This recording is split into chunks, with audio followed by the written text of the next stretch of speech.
今日見到網上咧有篇報道，就係關於香港人喺澳門買車，買完車咧掛咗澳門牌之後咧就返香港揸喎。咁主要係一個電動車嘅級別啦。電動車級別嗰邊咧就其實澳門基本上係免稅嘅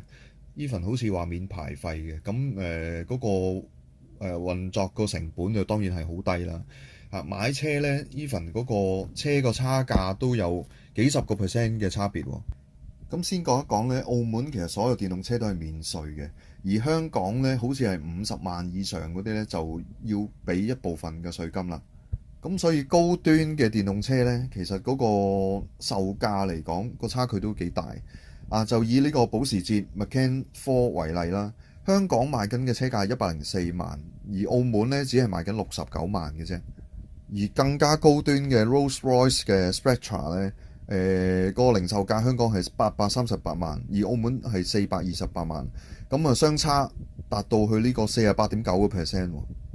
喎。自從咧2018年呢個港珠澳大橋開通咗之後咧，即係都有唔少嘅財路啊，包括呢個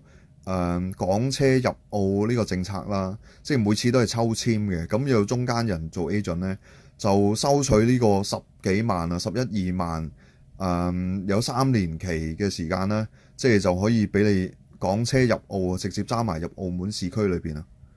咁當初呢個原意就係即係香港人啦，喺澳門有公司或者喺澳門工作，即係方便佢嗰個出入嘅需要啦，就發放呢個配額嘅。咁澳門政府方面都有講過嘅，好多人濫用緊呢樣嘢。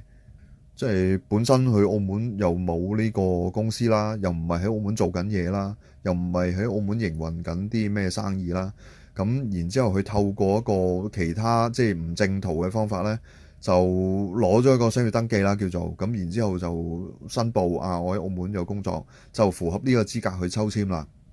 咁我好記得第一次嘅情況呢，就係好似有150個配額係私人嘅。最尾我記得都排得幾後噶啦，300幾400咁上下噶啦。到最尾我都候補到嗰150個quota 嘅資格。咁可想而知係幾多人咧博大霧啊！唔好理啦，入咗紙申請咗先啦。即係其實我覺得呢個有啲濫用嘅成分咯。而家調翻轉啦，即係香港人喺澳門買車呢，其實即係聽政府嗰邊嗰個資料啦，睇到就係話，要澳門身份證，即係有澳門身份證、澳門居民啦，喺嗰邊咧買車，咁個保險先可以 cover 到，即係你係個註冊地喺澳門，然之後你攞咗嗰個港車嗰樣嘢啦，就可以揸過嚟香港。咁當然啦，架車要套個 2ZM 或者 2ZN 嘅車牌啦，我嚟以做識別嘅。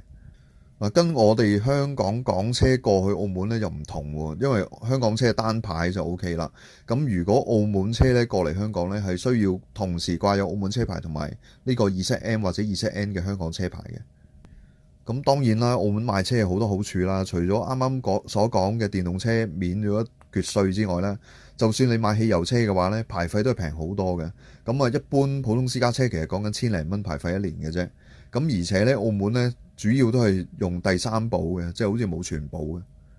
另外啦，最吸引嗰樣嘢咧就係暫時 so far 到而家咧攞咗即係澳門註冊嘅車嚟香港嗰個牌照咧，其實每年咧可以俾錢就 renew 噶啦，即係唔需要話到3年期啦，又要交翻出嚟，即係要重新抽籤，就冇呢樣嘢嘅。咁所以可以話好處就多羅羅啦。最重要嗰樣嘢就係咩？慳咗錢啊嘛。咁我都睇過呢個報道呢，最尾呢都有幾個律師出嚟講過嘅，話咗個條款嘅限制啊，即係如果你係香港人做呢個操作呢，即係而唔係正規嘅話呢，出咗事呢就當係冇第三者保險㗎，咁就即係對方呢有權直接向你索償嘅，索償嘅時間呢可能係一個天文數字啦，因為你知如果有保險 cover 呢，一般香港第三者保險都會有1億呢個額喺度㗎嘛。所以話咧風險都唔細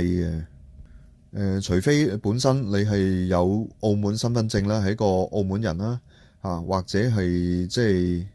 有特殊嘅資格可以喺澳門買車咧，咁呢個就你可以安心咁樣係享受呢個優惠啦。嗱，最重要嘅要點咧，就係律師都有講咧，話中介講嘅説話咧係唔可信嘅。即係如果你真係要操作咧，真係要白紙黑字寫翻低，保障翻自己嗰個權益先得啦。咁唔知你對港人啊喺澳門買車，然之後揸翻嚟香港揸有咩睇法呢？不妨咧喺下邊留言話俾我哋知啊！